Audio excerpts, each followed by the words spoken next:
तपाईलाई के भन्न चाहन्छु भनेदेखि अनि उहाँले एक ठाउँमा के पनि भन्नुभयो भने यो तपाईले यूहन्ना 11:25-26 के भनेको छ भने येशूले तिनलाई भन्नुभयो पुनरुत्थान र जीवन्त म नै हुँ। मलाई विश्वास गर्यो भने मलाई विश्वास गर्ने मरे भने पनि जीवित हुनेछ अनि जिउने र ममाथि विश्वास गर्ने प्रत्येक कहिले मर्ने छैन। तिमीहरू यो विश्वास गर्छौ है।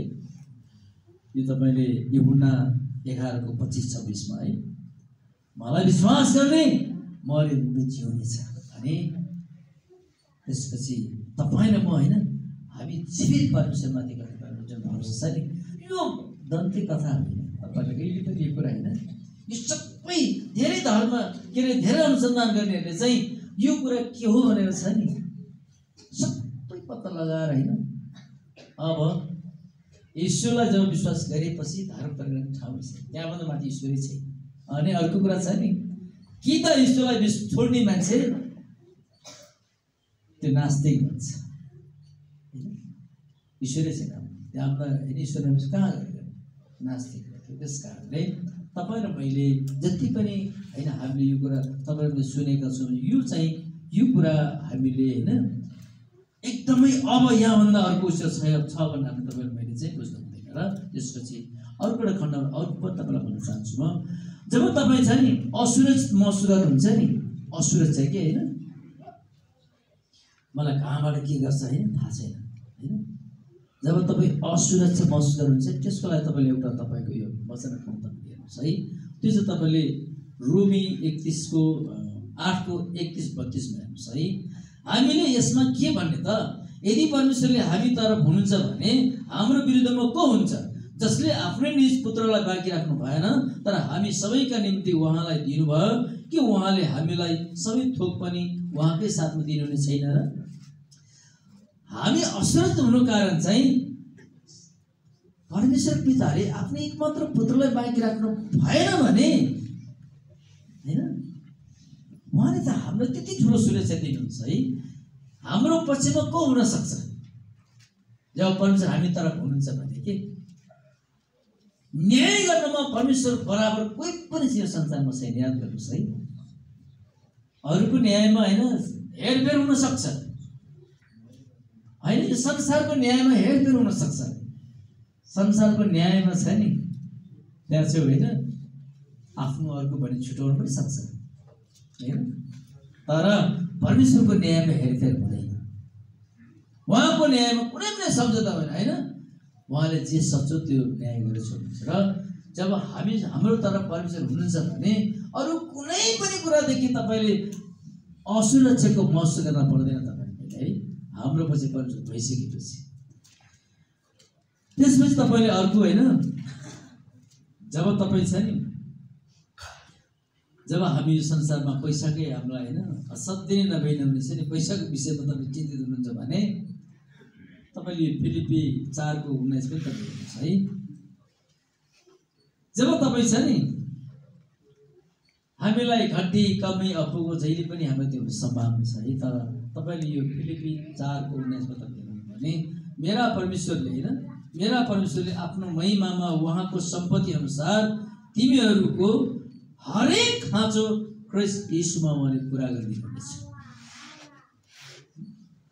तपाईँको हरेक खाँचोलाई जब यीशुको तपाईँ होइन नजिकमा जानुहोस् तपाईँको कुनै पनि अब तपाईँ मेरो आफ्नो नजिक बुझ्दैन होइन हाम्रो खाँचो कसलाई गर्दा हाम्रो खाँचो चाहिँ हाम्रो परमेश्वरले नै गर्छ प्रभु। तपाईँको र मेरो आवश्यकता चाहिँ परमेश्वर पुरा गर्छ। कहिलेकाहीँ छ नि तपाईँ मेरो इच्छालाई पुरा गर्न खोज्छु हामी है हामीलाई चाहिँ नि कहिले हाम्रो इच्छा चाहिँ जानु राम्रै हो होइन हामीलाई थोरै आवश्यकता थोरै पैसाले पुग्छ तपाईँको आकाङ्क्षा इच्छा छ नि त्यो थोरै पैसाले पुग्दैन है। तपाईँ र मैले भन्न खोजेको आवश्यकता भनेको तपाईँ र म यहाँ छ नि एउटा टेन छ नि एउटा पाल टाँगेर पनि अब तपाईँहरू के गर्न सक्छौँ शीत छ नि त हामी बस्न सक्छौँ होइन। अनि त्यो आवश्यकता हो तपाईँको पाल एउटा तपाईँको मेरो आवश्यकता हो। अब तपाईँहरूको आकाङ्क्षा तपाईँको इच्छा चाहिँ एउटा ढलान भइदिएको थियो त्यो पनि धरान भयो भने हामीलाई होइन भूकम्पमा दौडिनु पर्दैन, घरिघरि होइन खर्च गरिनु पर्दैन। त्यो तपाईँको मेरो इच्छा हो, आकांक्षा। तर परमेश्वरले तपाईँको इच्छालाई पनि उहाँले एक दिन पुरा गर्नुहुन्छ। पहिला के हो? आवश्यकता हो, याद गर्नुहोस्। पहिला तपाईँ के हो? तपाईँको जीवनमा पहिला भोग मार्ने कुराको आवश्यकता छ। पहिला तपाईँले के गर्नु पर्यो भने सुक्खा रोटी तपाईँले पाउनु पर्यो भोग मार्नको लागि। अनि रोटी खाइसकेपछि तपाईँको इच्छा मासुपट्टि जाला, चिउरापट्टि जाला, छोइलापट्टि जाला, होइन? त्यो छँदैछ नि त। त्यो पनि परमेश्वरले त उहाँको समयमा पुरा गर्नुहुन्छ। तर पहिलो नम्बर तपाईँ के गर्नु बाँध्नु पर्यो तपाईँलाई। त्यस कारणले हाम्रो सबै इच्छा आकाङ्क्षाहरू त्यसपछि आवश्यकताहरू पुरा गर्ने हाम्रो परमेश्वर, यस्ता परमेश्वरलाई तपाईँ र मैले मात्रै लिएर त पुग्दैन है। अब कतिजना तपाईँ र म ढुक्कै छौँ, हामीलाई त ल प्रभु अहिले नै मरे पनि ल प्रभु हामी प्रभुका जान्छ ढुक्क छौँ हामी। अब छ नि तपाईँ र म कहिलेकाहीँ के सोच्छौँ हामी भने होइन त्यो मान्छे त्यहाँ त परमेश्वरको होइन सुनिस या त्यसले भन्छौँ। त्यो भनेर मैले एकदमै मेरो अनुभवहरू चाहिँ हामीले सोचिरहेको थियो सहर बजारको त सबैले प्रभुको विषय सुनेको छ त्यो सोच्छौँ हाम्रो अड्कल के कोही पनि पाइन्छ। तर याद गर्नुहोस् यही सहर बजारभित्र अब हाम्रो यहाँ छ नि यो नयाँ बस्तीहरू छ नि, यो शहरहरू जति छन् त्यहाँ कतिजना यीशुको नाम नसुने मान्छे हुनसक्छ। याद गर्नुहोस्। अब तपाईँ र मैले नगइकन नभनिकन कसरी सुन्थ्यो? अनि हामी अब नगइकन होइन त्यसलाई नबताइकन त्यसले कसरी सुन्ने? त्यस कारणले तिनीहरूले नसुनिकन यो जति पनि भएको आशिषको विषयमा तिनीहरूले कसरी उपभोग गर्ने? हेर्नुहोस् त। त्यस कारणले तपाईँको मेरो सम्पत्ति बाँड्नुभन्दा सम्पत्ति अर्को ठाउँमा छ होइन, तपाईँको मैले होइन लगानी अर्को ठाउँमा छ, तर त्यो एकदमै त्यो तपाईँको मैले लगानी त्यो सम्पत्ति भन्दा पनि परमेश्वरको सन्देश यो एकदम महत्त्वपूर्ण कुरा छ है। तपाईँले मान्छेको खाँचो आवश्यकता अनुसार तपाईँले कसैलाई सहयोग गर्नु नराम्रो होइन, त्यो तपाईँको लगानी हो होइन। तर त्योभन्दा पनि महत्त्वपूर्ण कुरा चाहिँ परमप्रभु परमेश्वरको विषयमा होइन सुसमाचार लाने विषयमा तपाईँहरू म अब पछि बनाउँदैन है। हामीलाई घरिघरि हरेक संस्थाहरूले हामीलाई भनिरहेको छ लौ न तपाईँलाई होइन मलाई फेरि 10 दिनको लागि तपाईँले सुसमाचारको लागि तपाईँले टाइम लिनुपर्छ भनिरहेको छ। म होइन सोच्नुपर्छ भनिरहेको छु।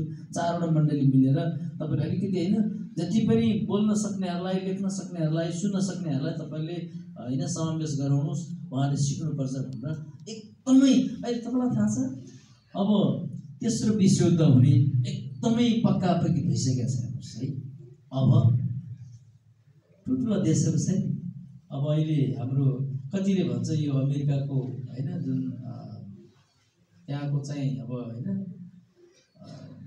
अमेरिकाको जुन राष्ट्रपति छ नि कति त बोला भन्दैछ अब है, चेप्पाती बोलिरहेको छ होइन। ऊ त चाइनालाई होइन, चाइनाकोले फेरि के भन्छ अमेरिका के भन्छ भनेदेखि ल ठिक छ तिम्रो होइन कतिसम्म होइन गर्छौ गर, केसम्म गर्छौ गर, हामी जे गर्छौँ तयार छौँ हामी। हेर्नुहोस् त ठुल्ठुला देशहरूको त्यो भइरहेको छ है। अब त्यसपछि चाहिँ नि तपाईँले म ढुक्क हुनु हामी चाहिँ के हो तपाईँलाई थाहा छ ठुल्ठुलो देशहरूको चाहिँ लडाइँ पर्छ नि, साँडेहरूको जब जुदै हुन्छ नि ती बिचका बाछाहरू निर्दोष छन् तर तिनीहरू मर्छन्। ढुक्क हुनुहोस् है हामी। अनि अहिले सुसमाचार एकदमै सकेसम्म मान्छेलाई जसरी चाहिँ पुर्याउन एकदमै हतार भएको चाहिँ अब तेस्रो विश्वयुद्ध होइन तयारी भइरहेको छ। त्यो बेलासम्म मानिसहरू चाहिँ होइन परमेश्वरको विषयमा उहाँहरूलाई हामीले सुनाउन पायो भने सुन्न पाउनुभयो भने कमसेकम उहाँहरूको शरीर जसरी मऱ्यो भने पनि उहाँको जीवन बाँच्छ, उहाँको आत्मा बाँच्छ। त्यो हो सबभन्दा ठुलो काम। याद गर्नुहोस् है। तपाईँहरू मैले शरीरलाई बचाउन शरीरलाई कति बचाउनु छ? शरीरलाई भनेको हामीले 2010 वर्ष 15 वर्ष 20 वर्ष 50 वर्ष त हुने, तर आत्मा चाहिँ अनन्तसम्म बाँच्ने आत्मालाई तपाईँले बचाउनुपर्छ। तपाईँको त्यसो गर्न शरीरलाई व्यवस्था, किनभने शरीर नै आत्मा बस्दै होइन शरीरलाई पनि व्यवस्था गर्नुपर्छ। तर तपाईँको मेरो शरीर चाहिँ सीमित छ, आत्मा चाहिँ असीमित छ। त्यस कारण यसमा तपाईँ र मैले हाम्रो जीवनमा शरीरलाई त व्यवस्था गर्नुपर्छ।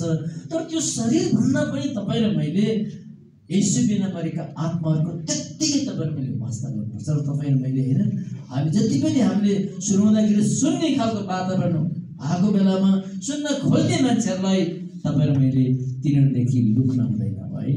तिनीहरू तपाईँ र मैले प्रभु ल्याउनुपर्छ। म यति भन्दै फेरि पनि तपाईँलाई म यो 10 पद फेरि तपाईँलाई म यो के 10 अध्याय रोमी 10 अध्यायको तपाईँ फेरि पनि तपाईँलाई म यो दोहोऱ्याएर हामी अनि यहाँबाट बिताउँ है त। त्यसो बिदा होइन। अनि तपाईँलाई म अब हामी अर्को भागमा जानुपर्छ है। हुन्छ, म तपाईँलाई फेरि पनि के भन्छु भने यहाँ भनिरहेको छ प्रभुको नाउँ पुकार्नेले मात्र उद्धार पाउनेछ है। हरेकले उद्धार पाउनेछ भनेको छ। अनि तर जसलाई विश्वास गरेकै छैनन् उहाँलाई मानिसहरूले कसरी पुकार्ने, जसको विषयमा सुनेकै छैनन् उहाँमाथि तिनीहरूले कसरी विश्वास गर्ने र प्रचारक बिना तिनीहरूले कसरी सुन्ने र कसरी नपठाइकन मानिसहरूले कसरी प्रचार गर्ने। जस्तो लेखिएको छ सुसमाचार प्रचार गर्नेका पाउहरू कति सुन्दर। तपाईँले मैले होइन परमेश्वरको सन्देश लानेको पाउलाई कति सुन्दर भनेर यहाँ होइन भनिएको छ। त्यस कारणले तपाईँको पाउ एकदम सुन्दर हुनुपर्छ। हाम्रो जहाँ तपाईँको पाइ होइन हाम्रो पाइला पर्छ त्यो ठाउँले आशिष पाउनुपर्छ है।